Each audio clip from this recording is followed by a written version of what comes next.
bueno, por eso les digo, por ahí está bueno que ustedes, para cada hormona, analicen todas las funciones, sobre todo los procesos fisiológicos en los cuales participa, o pueden tomar una situación particular, por ejemplo, no sé, ayuno, y ver cómo participa esa hormona en esa situación. Me parece que hay más de una manera de afrontarlo, ¿no es cierto?, de aproximarse al estudio del sistema endocrino, como les decía en las primeras clases, pero por ahí las dos modalidades tienen su valor, ¿no?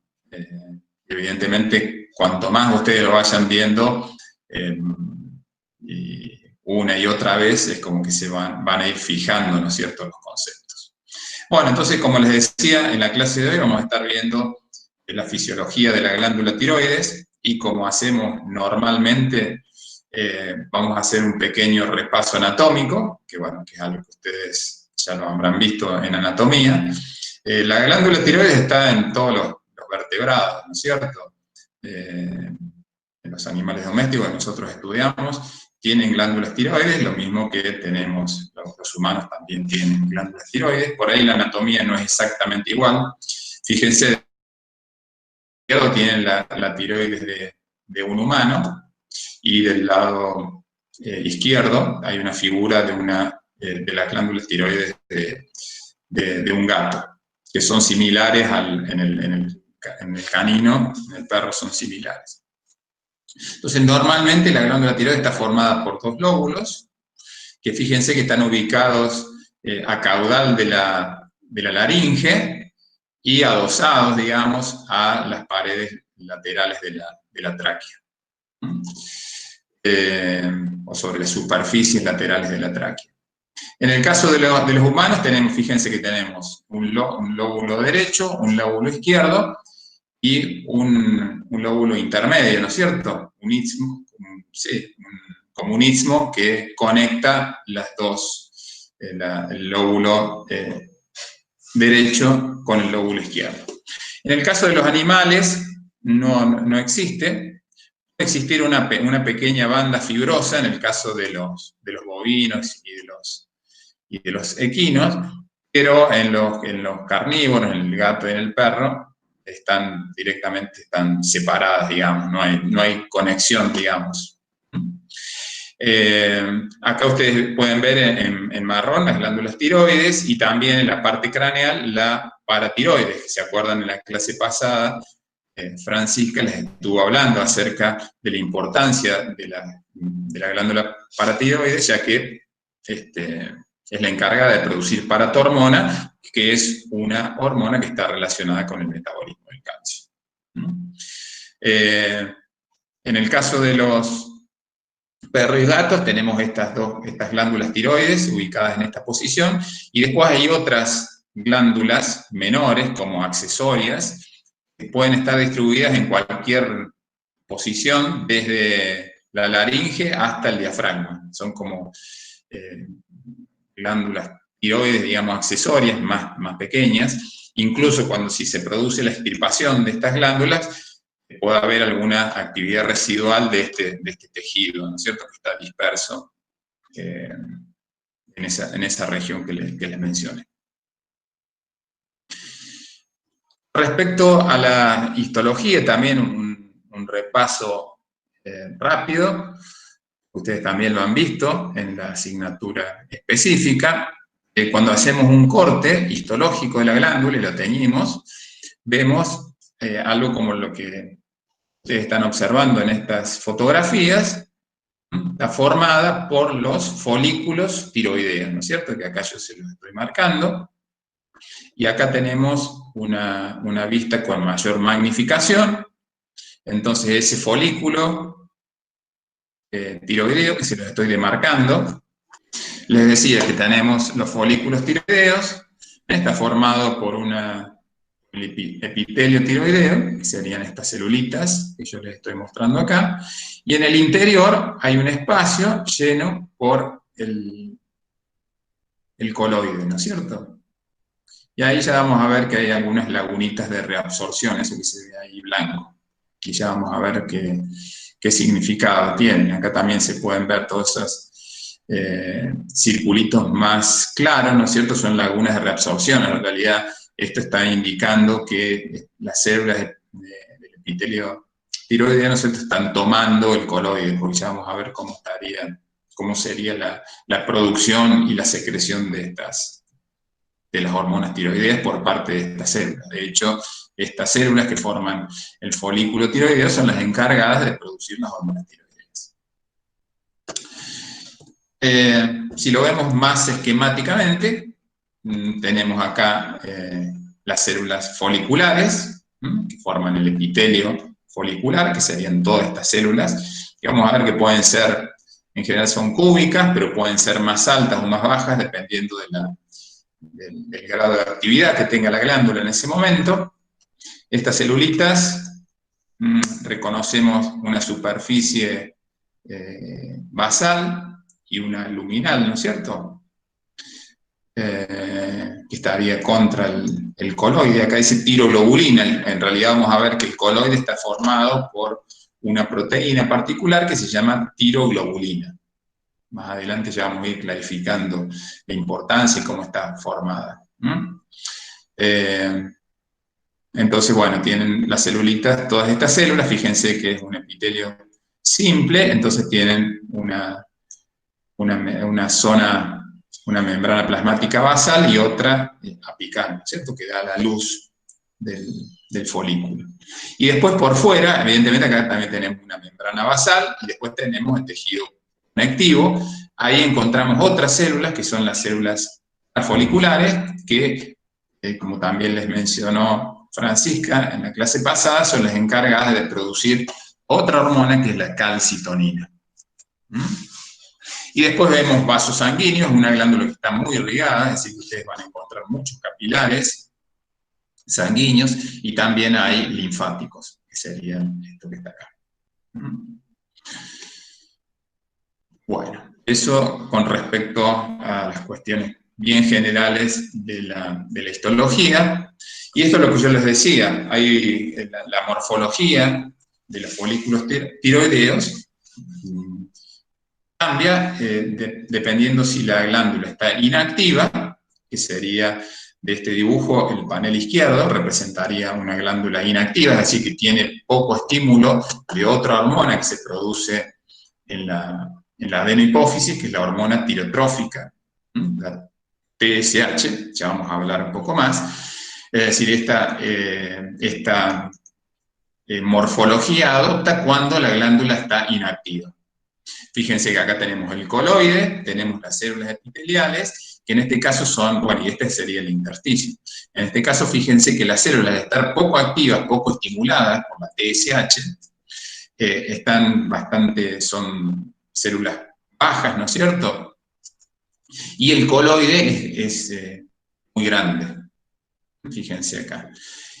Eso lo tenemos que comparar con el panel, con el dibujo, está en el panel derecho, donde vemos la morfología que tendría la glándula, o un corte histológico de la glándula cuando está activa, es decir, cuando está estimulada por la TSH. Entonces vemos que las células son mucho más altas, el coloide es mucho más pequeño comparado con la glándula inactiva, y después se ven como espacios claros, que son esos que están ahí en color que son violeta, ¿no es cierto? Esas son las lagunas de reabsorción. Es decir, vamos a ver que estas células producen la tiroglobulina, que forma parte del coloide, pero luego cuando se forman las hormonas tiroideas sobre esa estructura de esa proteína, luego estas células por pinocitosis van tomando parte de ese coloide para luego liberar las hormonas a partir de la tiroglobulina. Entonces, justamente esas zonas, esas lagunas de reabsorción, estarían representando esas áreas donde, ¿no es cierto?, no hay coloide, porque en realidad las células lo han ido tomando por endocitosis, como les decía. Bueno, ahí también ven en color verdecito las células parafoliculares que están en el intersticio, como les decía, y son las encargadas de producir calcitonina.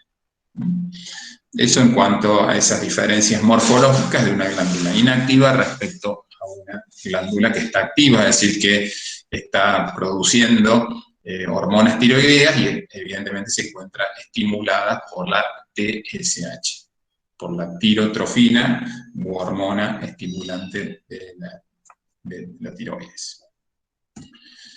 Y acá, si digamos esto está sacado de Cannon, si no recuerdo mal, fíjense que acá tenemos una célula folicular, tenemos la lámina basal, fíjense que acá también tenemos un capilar con su lámina basal también, y el epitelio, sería mejor dicho el endotelio del capilar, y acá hay una línea que divide esta célula, este es el núcleo de la célula, y del lado izquierdo fíjense que tendríamos la morfología de una célula inactiva y del lado derecho de una célula activa.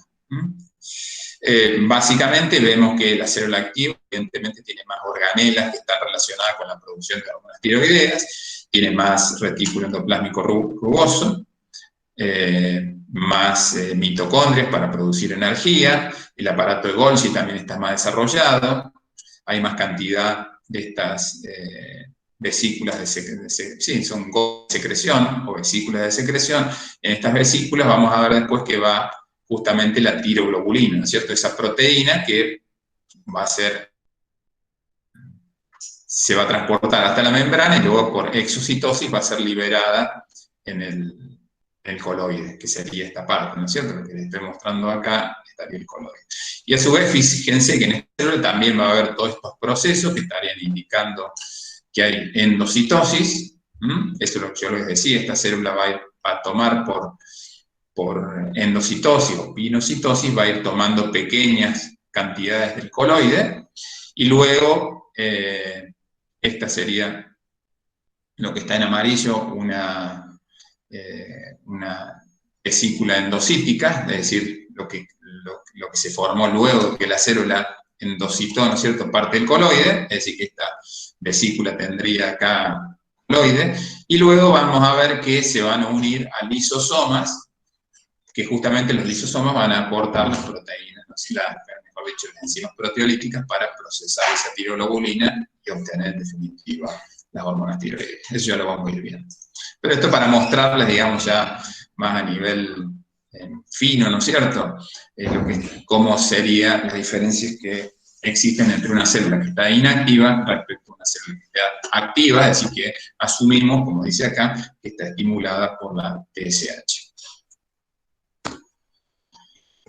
Bueno, ahora sí vamos a empezar a hablar un poco más de las hormonas tiroideas en general, ¿no es cierto? Son derivadas del aminoácido tirosina.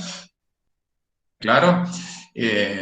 La tirosina, bueno, es un aminoácido que también, si ustedes recuerdan, las catecolaminas también se producen a partir de la tirosina.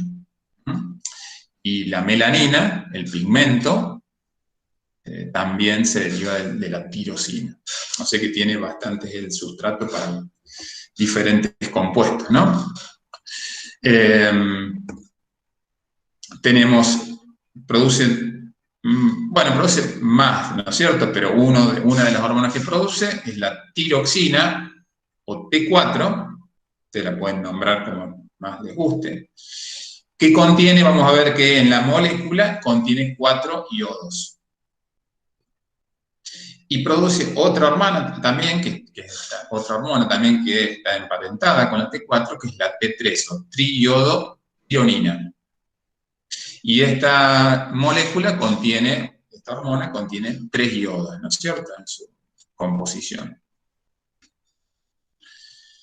Después vamos a ver que acá vamos a hablar del eje hipotálamo-hipófiso tiroideo, ¿no es cierto? Es decir, que va a haber una hormona hipotalámica, en este caso es hormona liberadora de tirotrofina o tirotropina, que es la TRH, recuerden que siempre usamos las siglas en inglés, y a su vez la adenohipófisis produce la TSH, u hormona estimulante de la tiroides, o tirotrofina. Y la tirotrofina, a su vez, que como les decía, se produce en la glándula tiroides, en la glándula, la adenohipófisis, a su vez, por circulación, llega a la glándula donde va a estimular el proceso de síntesis de hormonas tiroideas a distintos niveles de ese proceso, como ya vamos a ver. En general, si tenemos que hablar cuál es el efecto general de estas hormonas tiroideas, es estimular el metabolismo oxidativo, es decir, que va a estar estimulando la tasa metabólica basal. Es decir, si un animal tiene una cierta tasa metabólica basal, cuando se liberan estas hormonas, el efecto que va a tener es aumentar la tasa metabólica y por ende va a aumentar el consumo de oxígeno. Por eso decimos que aumenta el metabolismo oxidativo de la mayor parte de las células del organismo. No todas, pero la mayor parte. Y para la síntesis de hormonas tiroideas, vamos a ver que la glándula tiene ciertos mecanismos para obtener el yodo y almacenarlo. De hecho, vamos a ver que lo puede, de algún modo, de hecho lo está bombeando en contra de un gradiente hacia el interior de las células de los folículos tiroideos. Y dentro de las células podemos encontrar entre 20 a 50 veces concentraciones más elevadas comparado con la concentración del yodo en los líquidos extracelulares o en el plasma. ¿Estamos?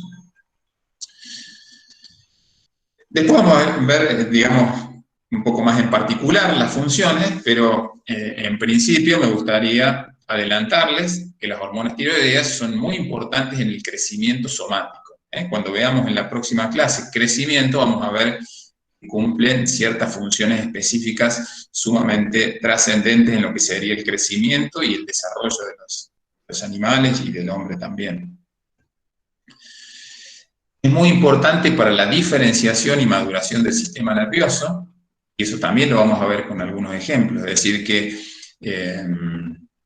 si hay deficiencia de estas hormonas durante el desarrollo del sistema nervioso central, esto va a tener un efecto marcado y permanente en ese individuo, ¿no es cierto? Con deficiencia de desarrollo y maduración del sistema nervioso, con consecuencias, digamos, que se van a manifestar a lo largo de toda la vida, ¿no es cierto?, en ese animal. Y da un cuadro particular que ya lo vamos a describir un poco más cuando hablemos del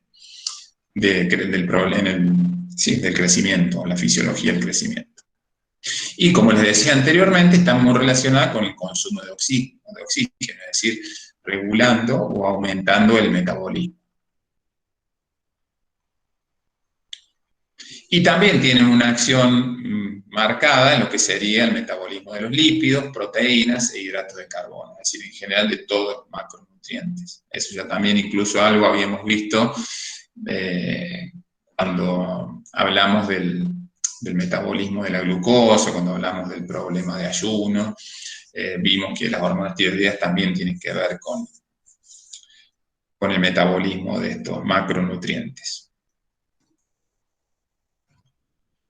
Entonces ahora, como dijimos que el yodo, ¿no es cierto?, es un componente fundamental que forma parte de las hormonas tiroideas, es importante saber cómo es el metabolismo del yodo. Normalmente el yodo ingresa con la dieta. Acá, digamos, hay valores, pero por ahí no son tan relevantes, digamos, no me interesa que conozcan el valor absoluto, pero sí cómo es el metabolismo, la distribución, y el destino y la excreción, ¿no es cierto?, del yodo. Entonces dijimos que ingresa con la dieta. Lo que está acá, este cuadrado más grande, que está en color celeste, representaría todo lo que sería el espacio extracelular, ¿no es cierto?, el fluido extracelular, o sea que involucraría el intersticio y el plasma, ¿no es cierto?, todo esto que está en celeste. Entonces, ingresa con la dieta, y fíjense que gran parte de ese es tomado, ¿no es cierto?, por la glándula tiroides. ¿Para qué? Justamente para sintetizar las hormonas tiroideas. Y eso lo vemos reflejado acá. Fíjense que 80 microgramos de ese yodo va a formar parte de las hormonas, está unido, ¿no es cierto?, o formando parte de las hormonas tiroideas. Y también algo de yodo, fíjense que la glándula tiroides vuelca al espacio del líquido extracelular, unos 40 microgramos aproximadamente. Acá estamos hablando ya de yoduro, la mayor parte vamos a ver que si bien se oxidan antes de sintetizarse las hormonas tiroideas, en la dieta y se absorbe en forma de yoduro. Entonces es como un anión.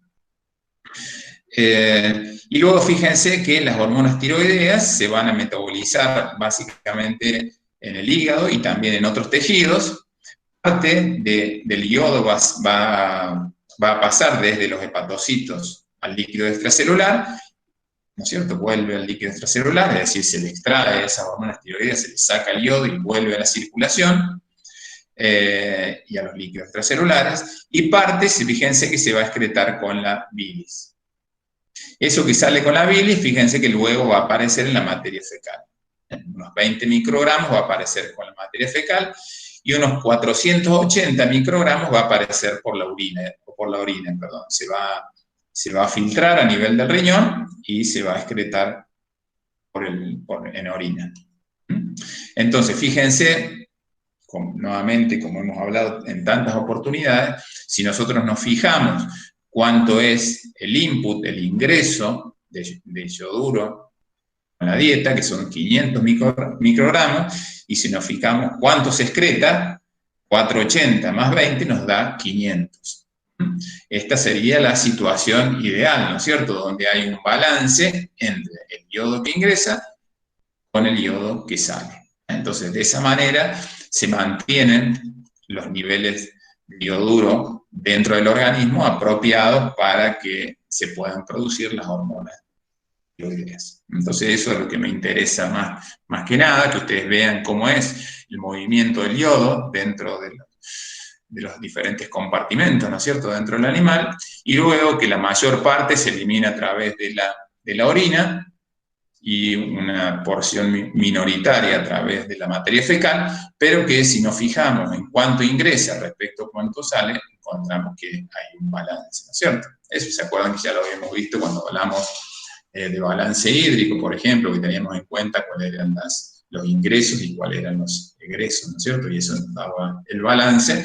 Bueno, en este caso también, ¿no es cierto?, tenemos que se da ese tipo de situación.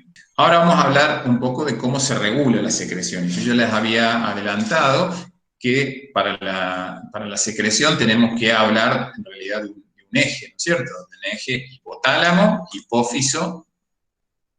Parece que me falta. Está bien. De un eje hipotálamo, hipófiso, tiroideo.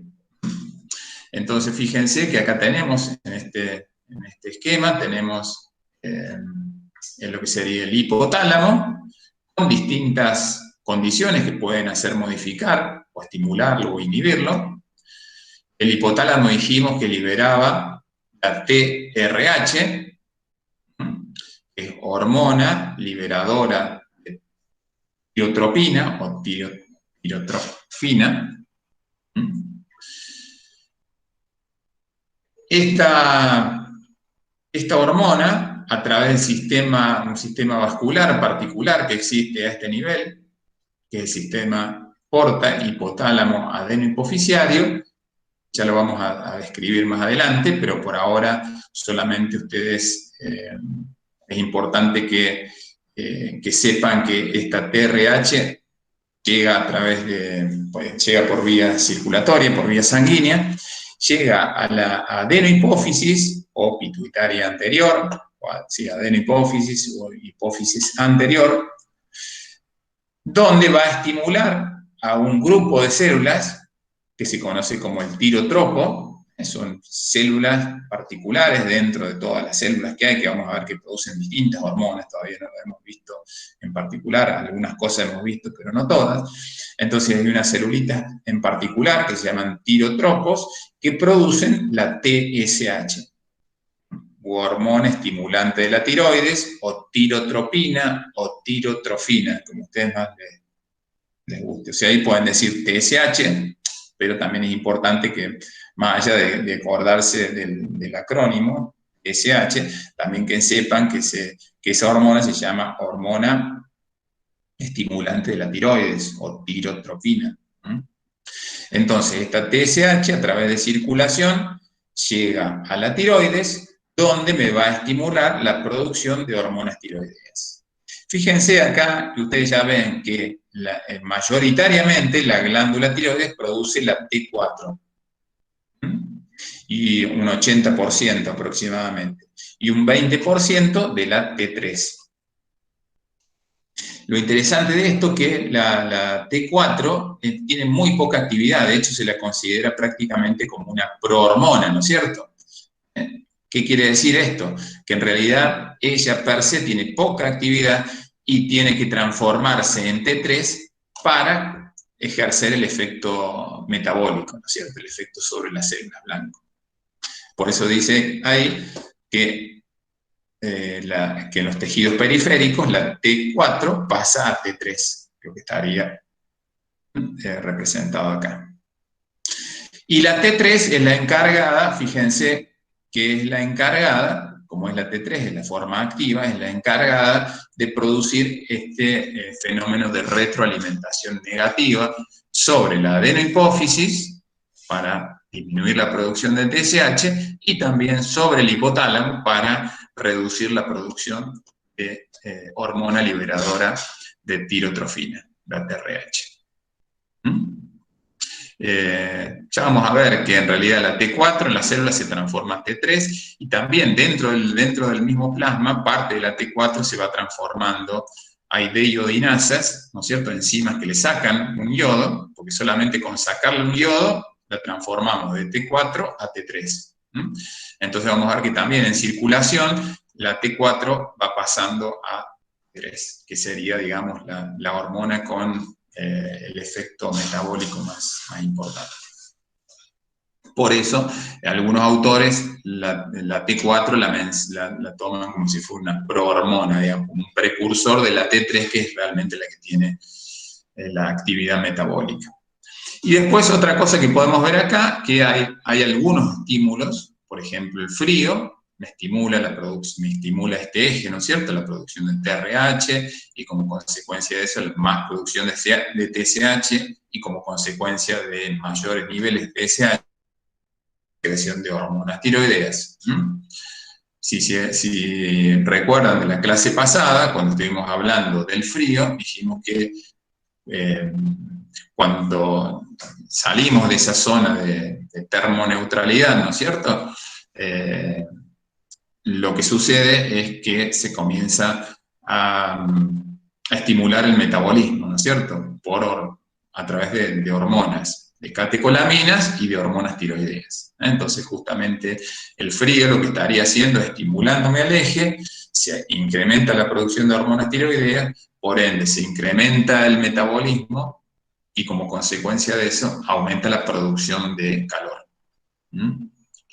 Después hay también una secreción circadiana. ¿Se acuerdan que habíamos hablado también de este tipo de control que tiene cada 24 horas, ¿no es cierto? Eso lo habíamos visto también en los glucocorticoides, como el cortisol, ¿no es cierto? Donde hay un cierto patrón, ¿no es cierto?, que se respeta o que se va dando cada 24 horas. Acá también hay un cierto patrón circadiano.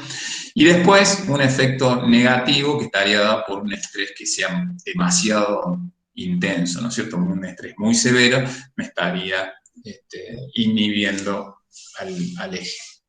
Entonces, ahora vamos a seguir hablando un poco más de este eje hipotálamo, hipófiso, hipotálamo, hipófiso, tiroideo. Entonces dijimos que a nivel del hipotálamo se produce esta TRH, que es una hormona, porque se vuelca a la circulación y llega hasta la pituitaria, donde las células que van a responder a la TRH son los tirotropos, ¿no es cierto? En general, todas las hormonas hipotalámicas son de naturaleza peptídica, en realidad son péptidos, están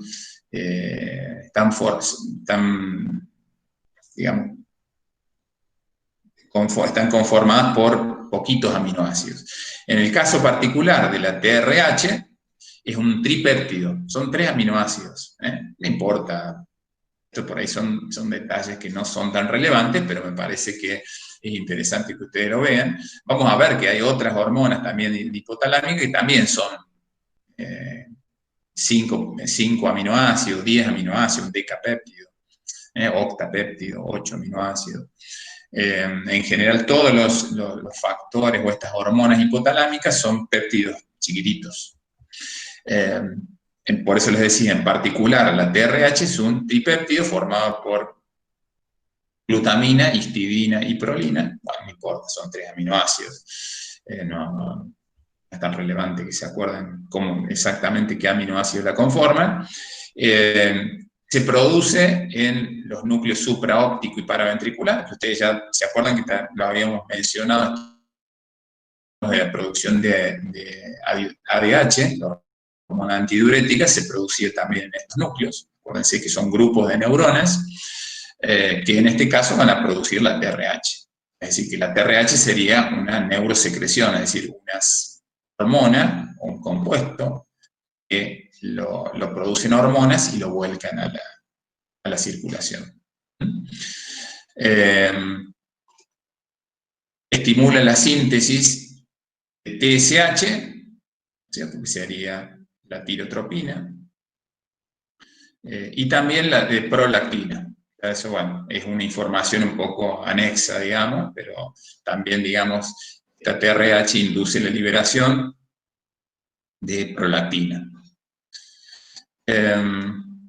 Y después el efecto que tiene sobre los tirotropos, es decir, sobre las células que producen TSH, es bimodal, quiere decir que aumentan la liberación de lo que ya está formado y a su vez estimulan la síntesis, ¿no es cierto?, de nueva TSH.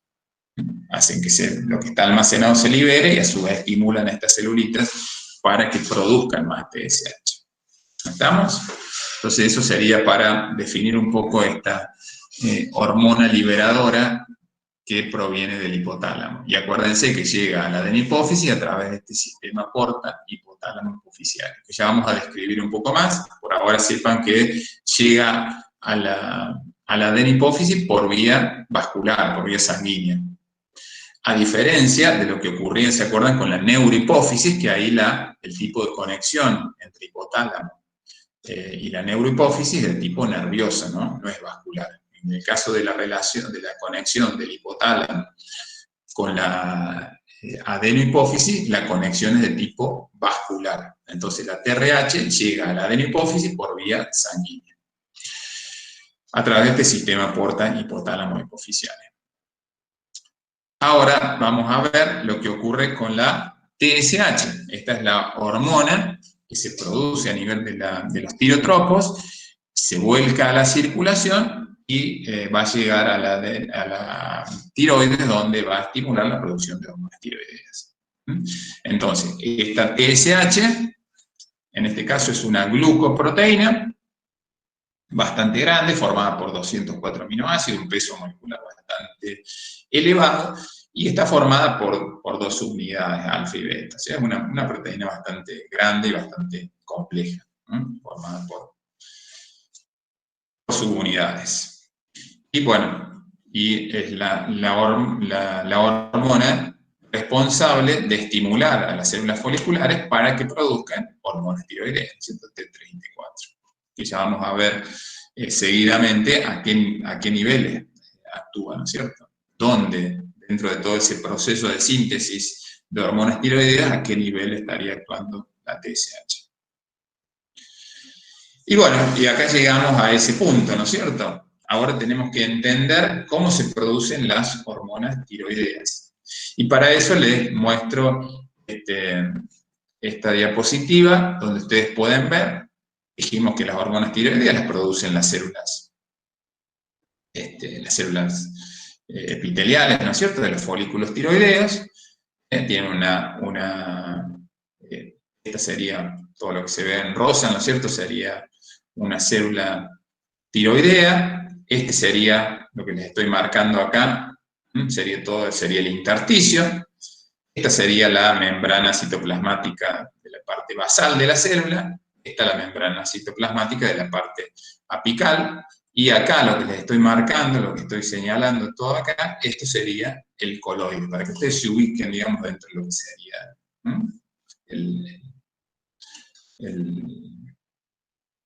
este dibujo, ¿no? Entonces tenemos esta célula en particular, y lo que dijimos que estas células necesitan, porque hace falta para producir las hormonas tiroideas, justamente es el ioduro. Y habíamos dicho, yo les había comentado, que en realidad dentro de la célula tiroidea está unas 20 o 50 veces más concentrado el yodo dentro de la célula respecto al exterior.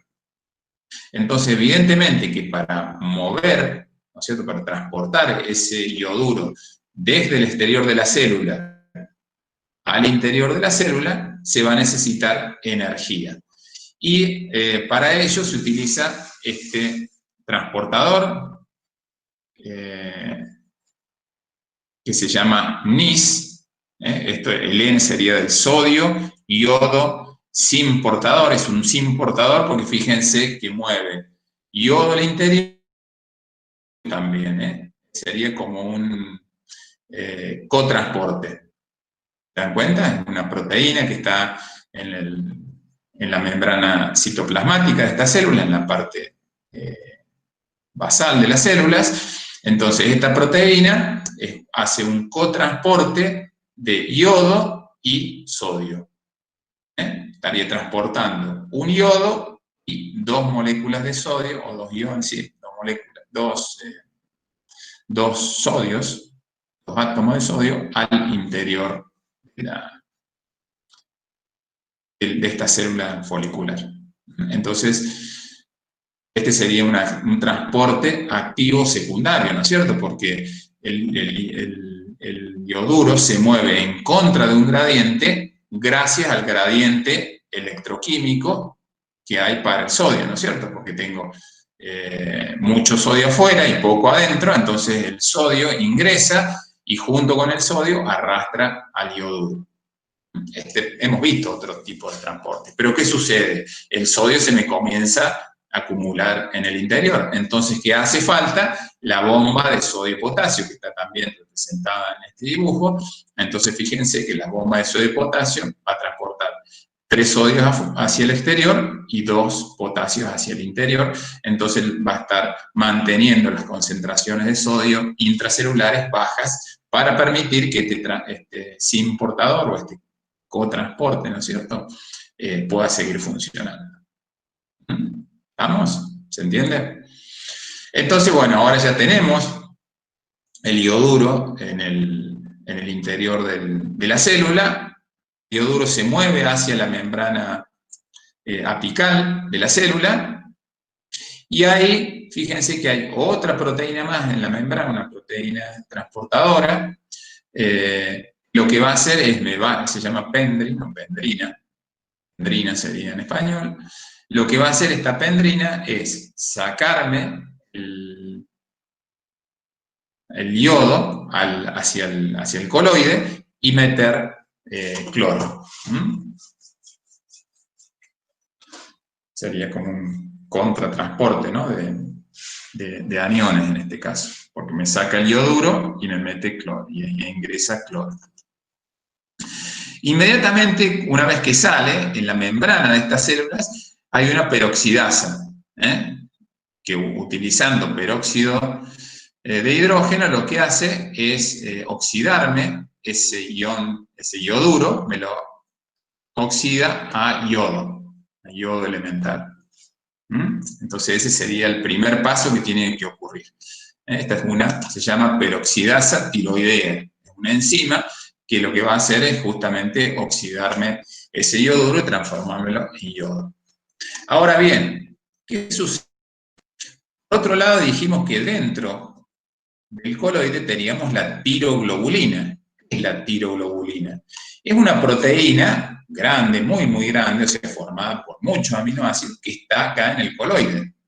¿Quién la produce, esa tiroglobulina? Justamente estas mismas células foliculares, ¿no? Fíjense que acá está representado el retículo endoplásmico rugoso, el Golgi, y se hacen estas este precursor de tiroglobulina en estas vesículas que luego se mueven hasta la membrana y de ahí, por exocitosis, la célula lo vuelca al coloide. Entonces tenemos, por un lado, digamos, las dos cosas que nos hacen falta. Por un lado tenemos el yodo y por otro lado tenemos esta tiroglobulina que la produce la misma célula folicular. Esta tiroglobulina, la particularidad que tiene es que tiene muchos residuos tirosina. Pero la tirosina justamente es un aminoácido. En esa serie de aminoácidos que forman la tiroglobulina, esas aminoácidos que forman, hay muchas tirosinas. Y justamente ese es el aminoácido, el sustrato a partir del cual se van a formar las hormonas tiroideas, como habíamos dicho. ¿Se acuerdan que anteriormente yo les había dicho que las hormonas tiroideas se sintetizan a partir de la tirosina, de ese aminoácido? Entonces, ¿ahora qué hace falta? Hace falta un proceso de iodinación, que es lo que está acá. Iodinación. ¿Qué quiere decir? Que a esa molécula de tirosina se le tienen que agregar yodos. Este yodo que ahora está adentro del coloide. ¿Quién hace esa iodinación? También la misma peroxidasa tiroidea. Entonces, hasta ahora la peroxidasa tiroidea sirve para oxidar el yoduro a yodo y también para incorporar ese yodo a los residuos tirosinas, a esos aminoácidos tirosina que están formando parte de esa proteína enorme que es la tiroglobulina. ¿Vamos hasta ahí? Bueno, entonces ingresa, cuando se une un yodo, la tirosina, ¿cómo se va a llamar? Monoyodotirosina. Tengo un yodo, entonces esa tirosina que ahora tiene un yodo se llama monoyodotirosina. Y se le une un yodo más, ¿cómo se llamaría? Diyodotirosina, que son lo que ustedes ven acá. ¿Ven? Este que se llama MIT-LIT. Esta es monoyodotirosina y diyodotirosina. Ahora, esas son las hormonas. No, le falta más, le faltan, la T3 tienen 3 yodos, dijimos, y la T4 tiene 4 yodos. Entonces, ¿cómo hacemos para formar la T3 y T4? Acá tenemos una monoyodotirosina y una diyodotirosina. No le seguimos agregando yodo a la molécula tirosina. Lo que tiene que ocurrir es una reacción de acoplamiento. Lo que está acá, acoplamiento.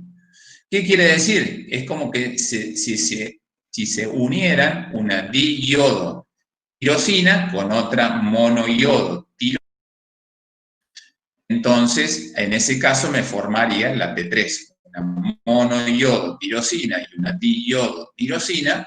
Ahí fíjense que tengo un yodo en la mono y 2 yodos en la diyodotirosina. Ahí tenemos los 3 yodos que van a formar parte de la T3. Van a formar diyodotironina. Parece un trabalenguas, pero es así.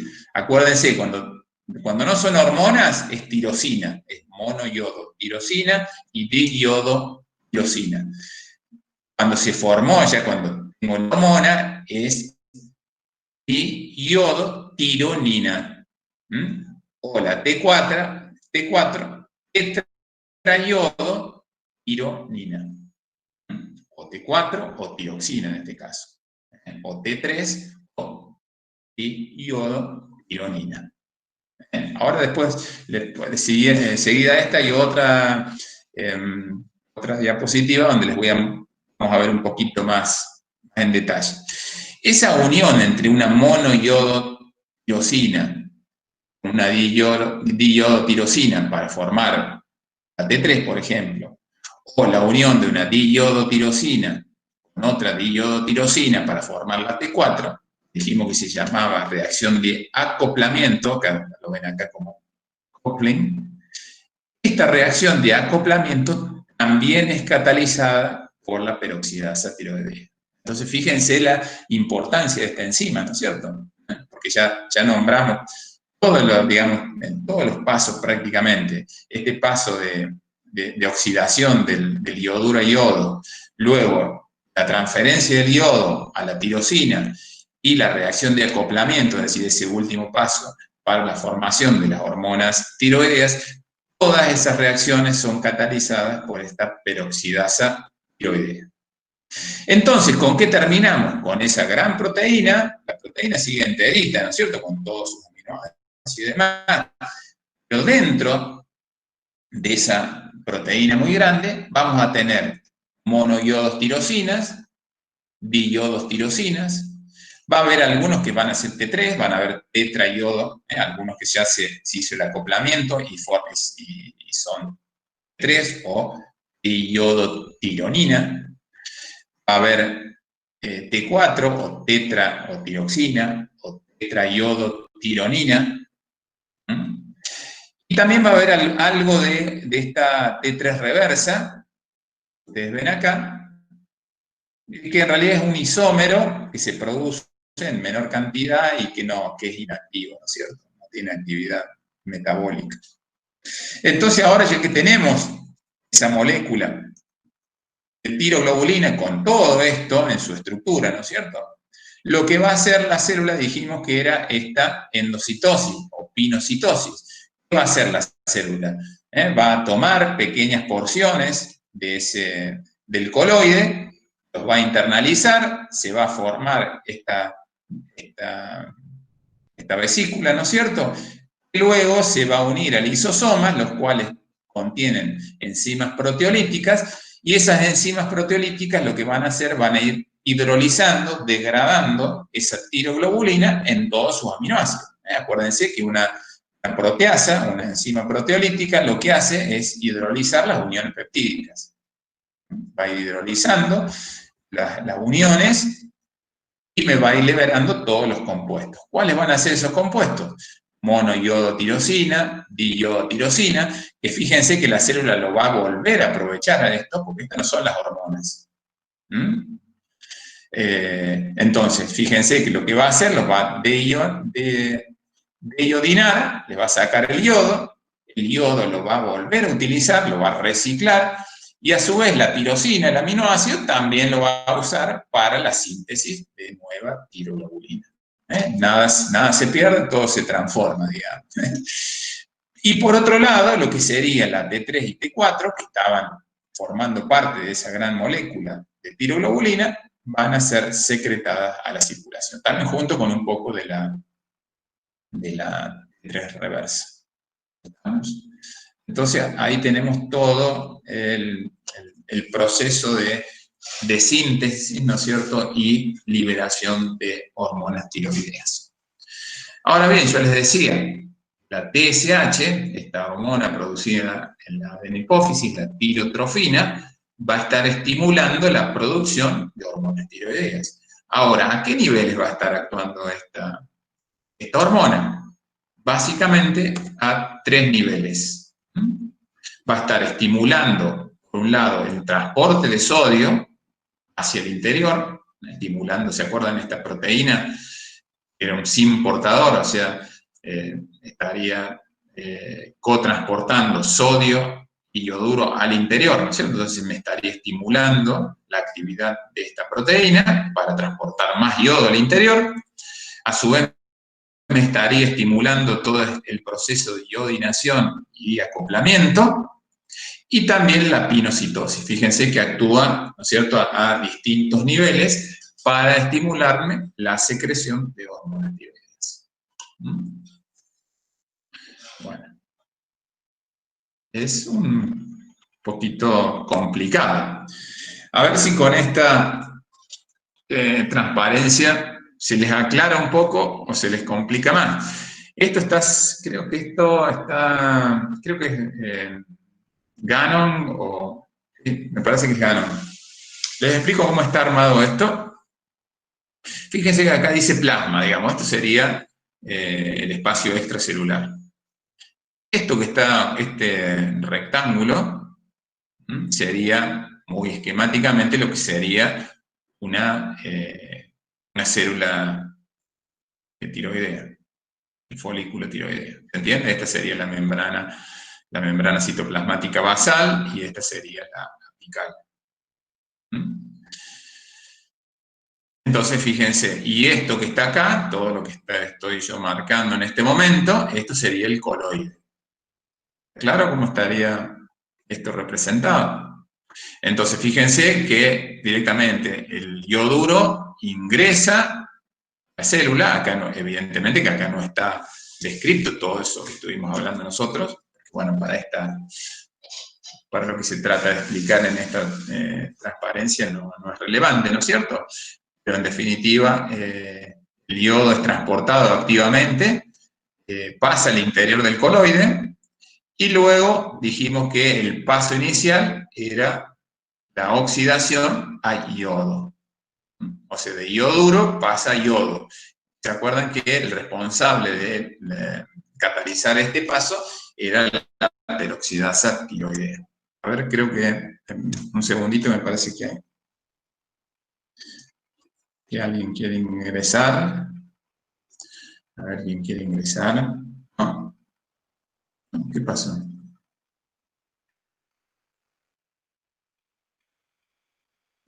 Bueno, ¿me dan un ok si están siguiendo?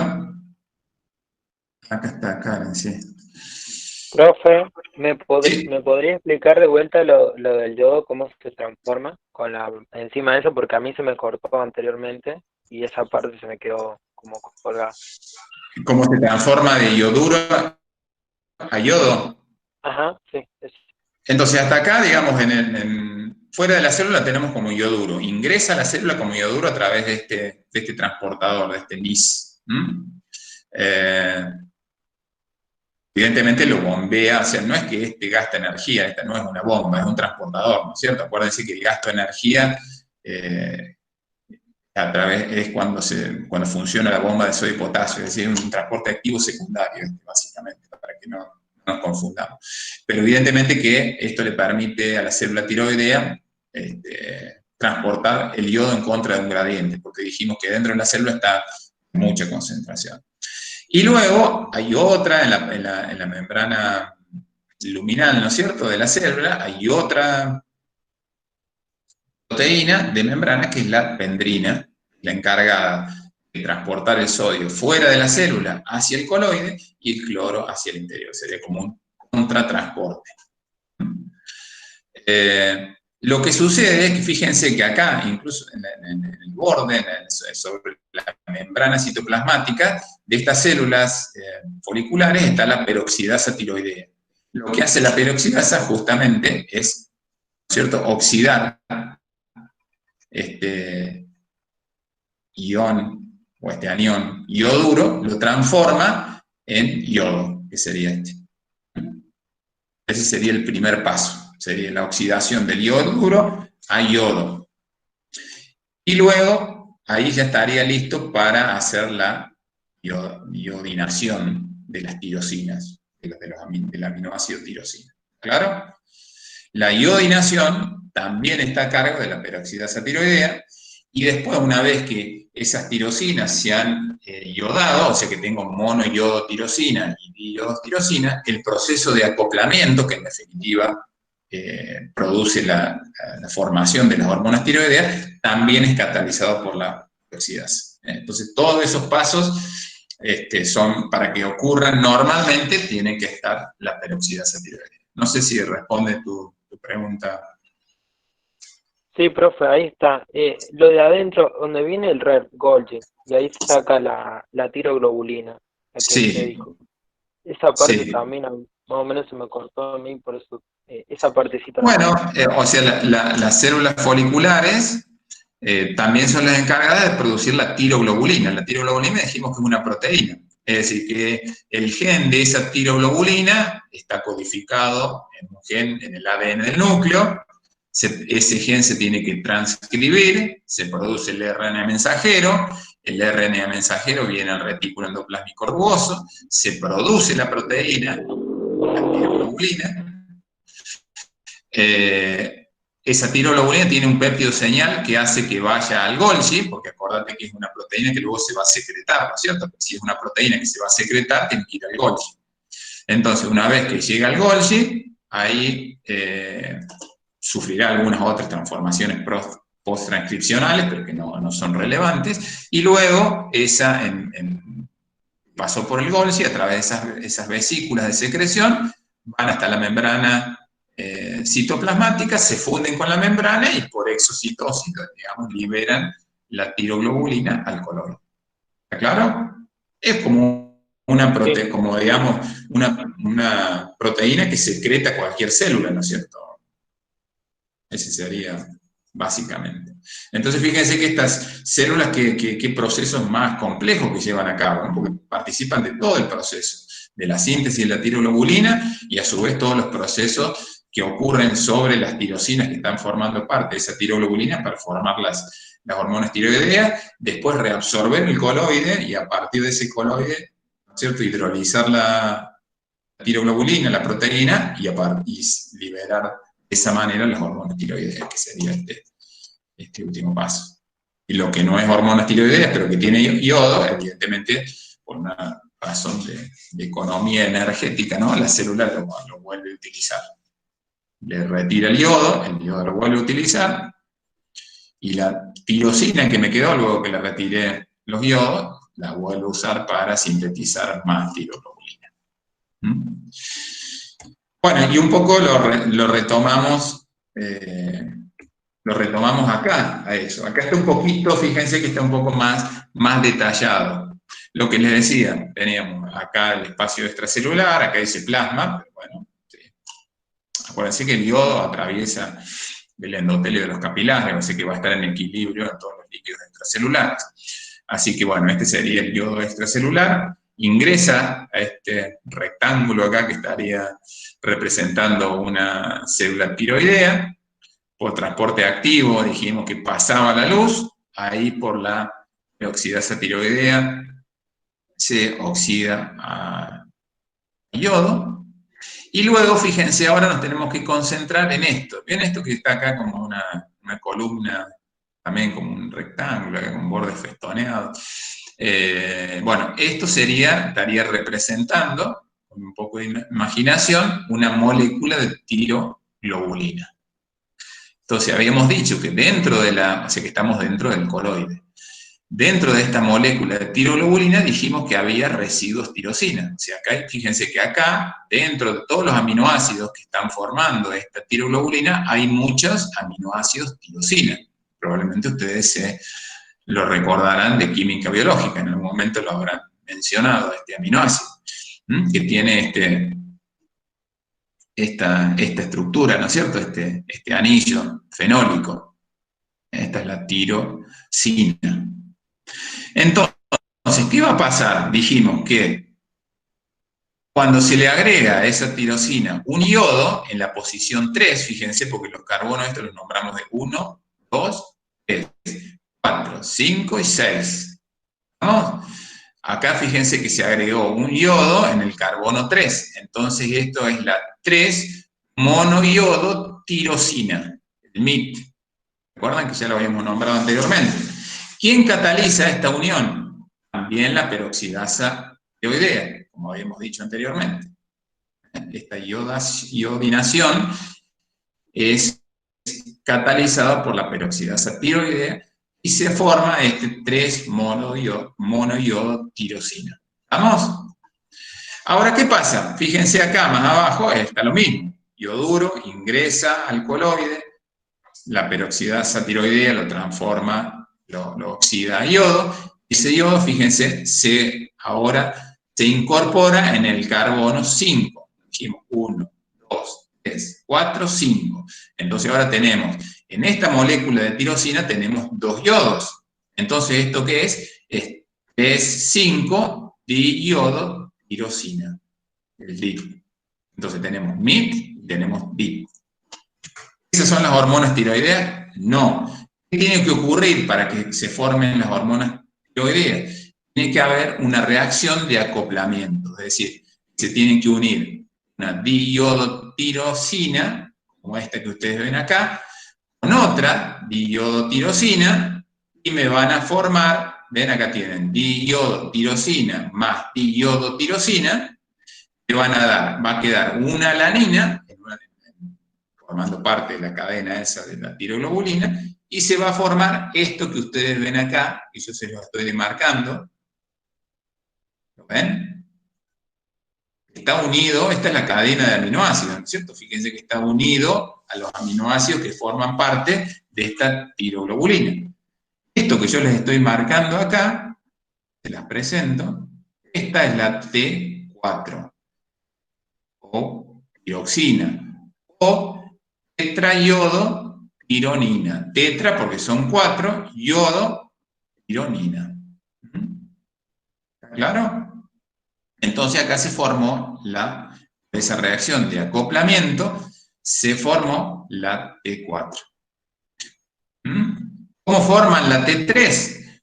Con la unión de una monoiodotirosina, con la unión de una diiodotirosina, como yo le estoy marcando acá, que se va a producir una alanina, que en una posición va a quedar una alanina, porque en realidad le sacamos este pedazo, este anillo, ¿no es cierto? Y me va a quedar la triiodotironina, o T3.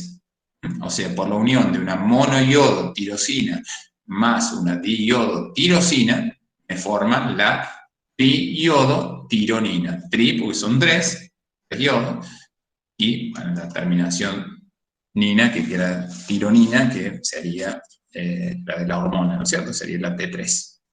¿Estamos? Y después ahí tienen, fíjense cómo se forma la T3 reversa, pero es una diiodotirosina, con una monoiodotirosina. Pero bueno, no importa, no es tan relevante. Entonces, fíjense que esta, la T4, que sería esta que está acá, y la T3, quedan formando parte de esta molécula, es decir, no están libres. ¿Entiende? ¿Qué tiene que suceder para que estas hormonas queden libres y puedan pasar a circulación? Estas proteínas se tienen que hidrolizar, se tienen que romper estas uniones peptídicas, entonces ahí sí me liberan la T3 y la T4. ¿Se acuerdan que habíamos hablado que la velocidad con que actuaban las hormonas era muy variable, ¿no es cierto? Incluso habíamos hablado de la vida media de las hormonas, que también había hormonas que tenían vida media muy reducida y otras que tenían vida media más larga, y hormonas que, digamos, una vez que se estimula la secreción o yo se las administro de manera exógena, la respuesta se ve relativamente rápido, y otras que demoran más, ¿no es cierto?, el efecto. Bueno, en particular para las hormonas tiroideas sucedería algo similar a lo que se muestra en esta curva, ¿no es cierto?, en este gráfico. Fíjense que en el eje horizontal tengo los días, tengo 10, 20, 30, hasta 40 días, hace un tiempo considerable, y en el eje vertical tengo la tasa metabólica basal. O sea, 0 es que está la tasa metabólica basal, digamos, y esto quiere decir que se estimuló 5 veces y esto que se estimuló 10 veces, es decir, va aumentando la tasa metabólica. Y el punto 0 sería el momento que yo le estoy inyectando la tiroxina o T4. Esto, digamos, es experimental, pero ocurriría lo mismo que si yo acá en el punto 0 asumiría que hay un aumento, por ejemplo, de la secreción de las hormonas tiroideas por parte de la glándula tiroides. Lo que ustedes pueden apreciar ahí, fíjense que en realidad recién a los 10 días voy a tener el efecto máximo, que sería acá, ¿no es cierto? De la máxima estimulación de la tasa metabólica basal inducida por esa única inyección de tiroxina que yo le administré a ese animal en el día 0, fíjense que recién a los 10 días yo tengo el efecto máximo y es bastante prolongado el tiempo. Fíjense que, digamos que a los niveles normales va a volver la tasa metabólica a los niveles iniciales más allá de los 40 días. A pesar de que yo le inyecté una sola vez, administré estas hormonas tiroideas. Bueno, normalmente en las clases presenciales armamos un poco más de discusión y les pregunto cuál les parece que pueden ser las razones por las cuales, digamos, se demora tanto, ¿no es cierto?, en ver los efectos, como 10 días para llegar al efecto máximo, y el efecto es tan prolongado, ¿no es cierto?, de las hormonas tiroideas. A diferencia, por ejemplo, cuando eso normalmente nosotros lo hacemos en los trabajos prácticos, por ejemplo, inyectamos a un animal, a un bovino o a una rata en algunos de los trabajos prácticos, le inyectamos adrenalina, la hormona adrenalina, y vemos que los efectos son, si lo administramos por vía endovenosa, por ejemplo, los efectos cardiovasculares son prácticamente inmediatos, ¿no? Unos 3 o 4 segundos y ya empezamos a ver la respuesta cardiovascular. Entonces, bueno, un poco cuál sería la explicación fisiológica. Y en realidad la tiene, y hay más de un factor que llevan, ¿no es cierto?, a este comportamiento. Entonces vamos a ver si en los próximos minutitos vamos a estar discutiendo justamente eso. Lo que sucede, en principio tenemos que ver, muchas veces, digamos, la acción de las hormonas está muy ligada al tipo de transporte que tienen las hormonas. Las hormonas tiroideas en general son poco solubles o casi insolubles, ¿no es cierto?, en medio acuoso. Entonces, para transportarse se tienen que, lo tienen que hacer unidas a proteínas plasmáticas. Mientras que nosotros veíamos hormonas de tipo proteico, como la insulina, el glucagón, que se transportaban de manera libre en el plasma. En el caso de las hormonas que son poco solubles en medios acuosos, tienen que casi indefectiblemente ser transportadas por proteínas plasmáticas. Y esto se ve claramente en esto que les estoy mostrando, ¿no es cierto? Fíjense que de hormona de la T3, o ¿cómo se llamaba?, iodotironina, lo que está libre en el plasma, o sea, del 100% que hay de la hormona T3, libre está el 0,2%. O sea, fíjense que hay libre muy poca cantidad, ¿no es cierto? La mayor parte está unido a proteínas plasmáticas. Y si vemos lo que ocurre con la T4, sería la tiroxina, menos cantidad, 10 veces menos, solamente 0,02% del total de tiroxina que hay en el plasma va a estar libre. El resto va a estar unido a proteínas plasmáticas. Esto es de algún modo lo que hace esta unión a proteínas plasmáticas, que en general es bastante fuerte, hace que la vida media de la hormona en circulación dure mucho, porque mientras está unida a proteínas, no se metaboliza, no ingresa a las células, no causa ningún efecto y se prolonga la vida media de la hormona. Entonces, en particular, este sería uno de los motivos que explicarían ese comportamiento, esa curva que yo les mostré anteriormente, donde vemos que los efectos de las hormonas tiroideas sobre las respuestas del organismo, como la tasa metabólica basal, se ve a varios días, ¿no es cierto? Demora mucho en comenzar a verse los efectos. Acuérdense que siempre cuando hablamos de la función, la hormona que va a estar cumpliendo la función es la libre. La que está unida a proteínas, esta es una hormona que no está cumpliendo la función, porque mientras está unida a proteínas no puede pasar las células y no puede ejercer ningún efecto sobre las células blancas. Entonces eso también es un concepto importante. Es decir, que solamente ese 0,2% de la T3 o ese 0,02% de la T4 van a ser las que van a poder ingresar a las células y producir el efecto, y también son las que van a causar retroalimentación negativa, como yo les mostraba cuando les mostré esa transparencia con el eje hipotálamo hipófiso tiroideo. Justamente la libre es la encargada de ejercer esa retroalimentación, no la que está unida. Y bueno, acá estaría en este gráfico, estaría en porcentajes, ¿no es cierto?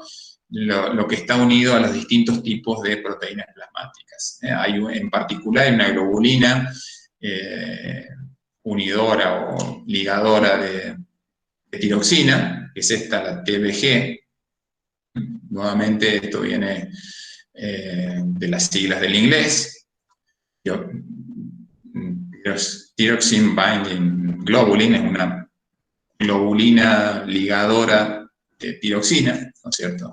Fíjense que bueno, eso varía dependiendo. La T4, el 70% está unida a esa globulina, y la T3 un 50% aproximadamente. Así que es bastante importante esta globulina. No importa tanto el nombre, lo importante es que en principio ustedes sepan que va unida a proteínas plasmáticas, que hay globulinas, que pueden unir estas hormonas tiroideas. Después hay algún porcentaje, alrededor de entre un 15 y un 30%, yo diría, que está unida a la albúmina sérica.